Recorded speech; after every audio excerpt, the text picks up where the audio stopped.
In quanti sognano di mollare tutto e girare il mondo, loro sono giovani, belli e veneti, si chiamano Tommaso Santi, veneziano, e Sabrina Fornasier, trevigiana. Ciao ragazzi, siete molto seguiti sui social dove raccontate questo vostro lungo viaggio che dura ormai da mesi. Dove siete adesso?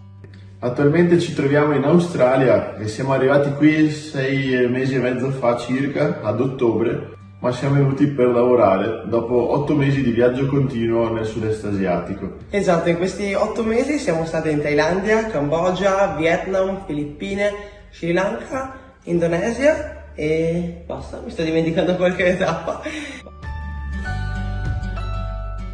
E la nostra idea poi dopo l'estate è quella di ripartire. Per questo stiamo lavorando.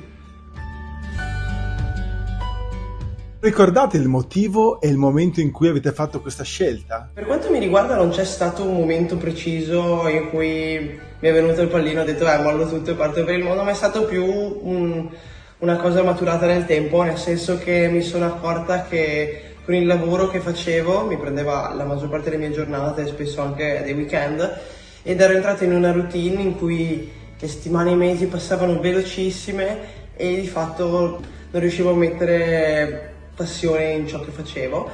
E allo stesso tempo, fin da quando ero piccola, ho sempre voluto viaggiare per il mondo, scoprire posti nuovi, e finché abbiamo detto perché non prenderci una pausa da tutto ciò che stiamo facendo qui in Italia.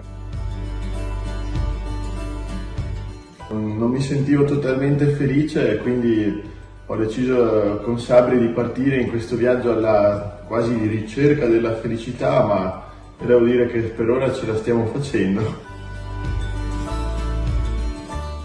Probabilmente una delle cose in cui siamo più cambiati è la nostra abilità nell'adattarci alle situazioni che possono essere anche le più estreme, quindi ci siamo trovati senza acqua corrente, senza energia elettrica, senza aria condizionata, che però quando ci sono 40 gradi fuori vale veramente tanto, e con del cibo che è veramente molto diverso dal nostro.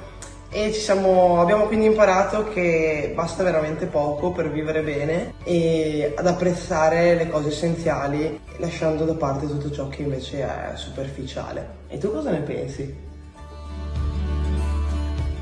Prima, come diceva Sabrina, il tempo per noi scorreva veramente veloce. Probabilmente vivevamo solamente durante i weekend, o per meglio dire sopravvivevamo.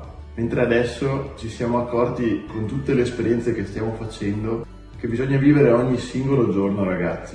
Ogni singolo giorno può avere qualcosa da raccontarti di nuovo e portarti a nuove avventure inaspettate molte volte. Quindi sicuramente quello che mi ha cambiato di questo viaggio è proprio il fatto di saper apprezzare ogni momento della vita. Grazie Tommaso, grazie Sabrina, buon proseguimento di viaggio.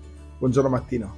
Spero che questa piccola intervista sia stata interessante per voi e quindi ci si vede nel web o nel mondo. Ciao viaggiatori, ciao Leandro!